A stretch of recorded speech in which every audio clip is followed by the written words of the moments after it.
This is a tutorial for the C major scale in chords. These are the primary chords, 1, 4, and 5, 7. So if you look at the beginning here, you'll see that the 1 octave scale, you're going to play right hand 1, 2, 3, 1, 2, 3, 4, 5, left hand 5, 4, 3, 2, 1, 3, 2, 1. So if I go down here, you'll see that I'm going to start on middle C, and I'm going to play 1, 2, 3, 1, 2, 3, 4, 5, 5, 4, 3, 2, 1, 3, 2, 1. So you want to think of the groups of 3 and 5.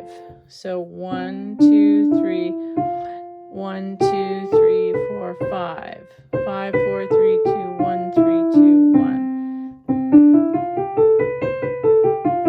And you want to kind of practice playing that over and over, because you want even finger distribution, even pressure by all your fingers. And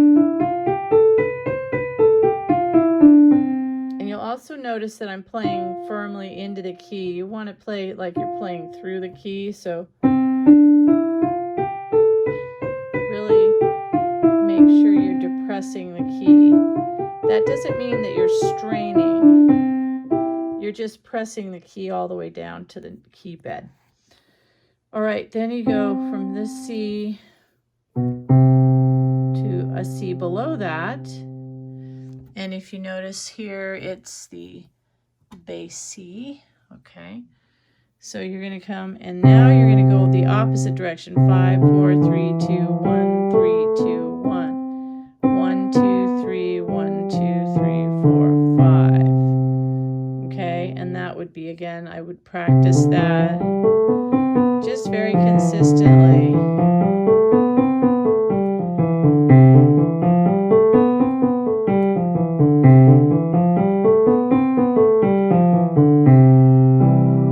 Okay, then we have arpeggios, and we talked about those. You can play these with, you can do cross-hand arpeggios, or you can do the ones where you have to play with your pinky. So in this one, we have 1, 2, 3, 5. All right, so we're going to play it like this. 1, 2, 3, 5. And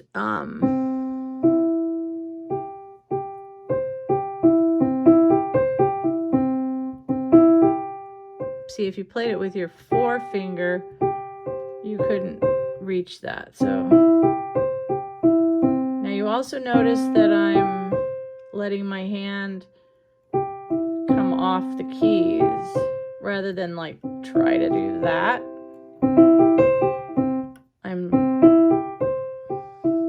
Because I want my hand to be relaxed. Okay, and then my left hand, it would be 5, 4, or 3. So if I did a 3,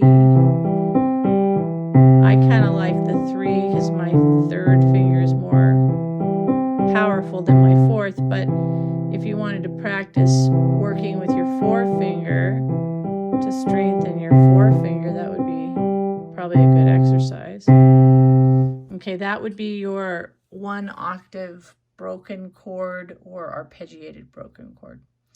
All right, then you notice that there's 2 sections here of chords. I want to do the one on the left.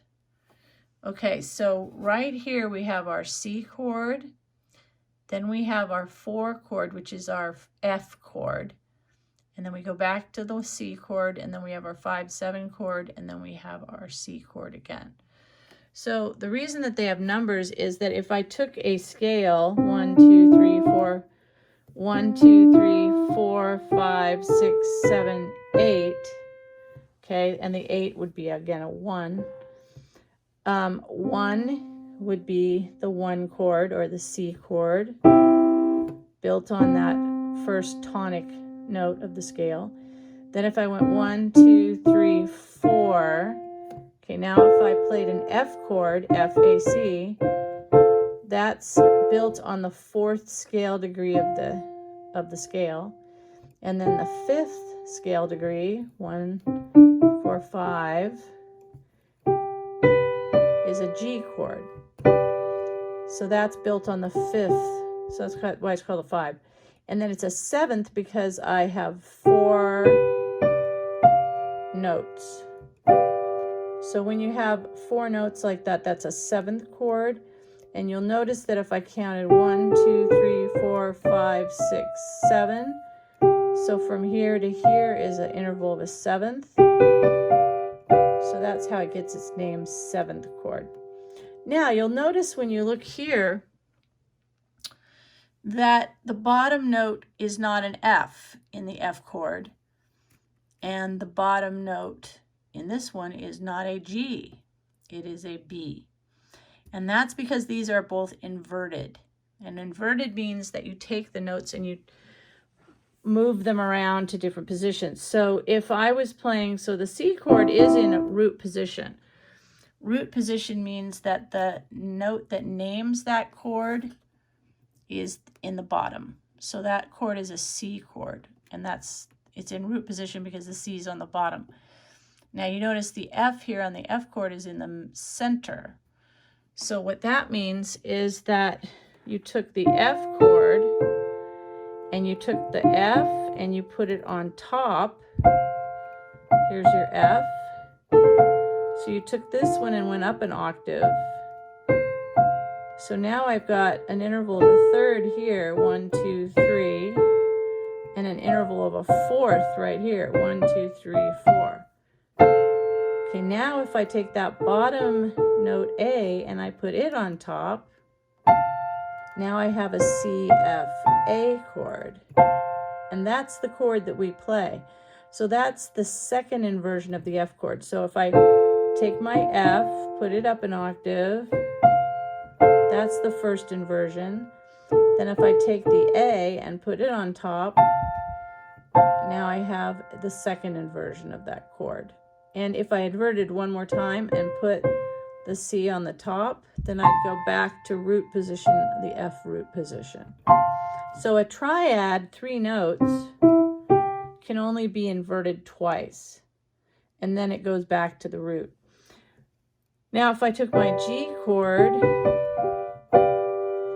and I put the G on the top,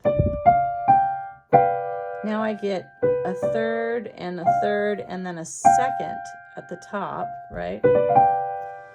Well, what they did is in 7th chords, G7 chords, they take out the D and they just play the B, F, G. So our G7 chord is actually a 7th chord in 1st inversion. You can invert that chord 3 times. So you can go like this, and then I can put the D at the top, and then I can put the B, sorry, and then I can put the D at the top, and that's the 3rd inversion. And then if I go one more, now I'm back to the root position. So because there's 4 notes in a 7th chord, you can invert it 3 times. All right, so if we look at this, we've got our C chord, then we have our F chord in 2nd inversion. I go back to my C chord in root position, then I go to my G7 chord in 1st inversion, and then I go back to my C chord. Okay, then if you do the left hand, you just do it an octave lower, and then you're gonna go 1, 3, 5. Is it 1, 3, 5? Let me see that, I can't read it. 1, 2, 5. Okay, or you can do 1, 3, 5. And then back to 5, 1, 3, 5, and then 1, 2, 5 for the G7 chord, and then 1, 3, 5 with your hands. Those are the fingerings. And then the fingerings for the top chord is 1, 3, 5, 1, 3, 5 again. You just move the 3 and the 5 up 1. Back to root position in C, 1, 3, 5. Then you go 5, 4, 1, and move your thumb down to the B, and then back to your C chord.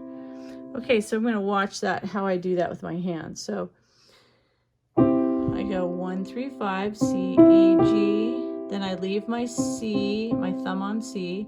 I move my third and my fifth finger up to F and A.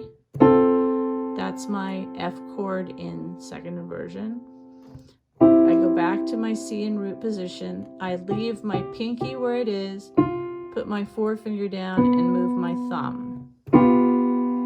That's the G7 in first inversion, and then the C chord back again. Left hand, I've got my pinky on C, then instead of 1, 3, 5, I do 2 because that's more feels better in my left hand. So again, I took my C chord, I'm leaving my pinky where it is, I'm moving up one whole step, and then I go back to C, and then I put my 2 finger down, my 1, and move my pinky down to B. And then that's the G7.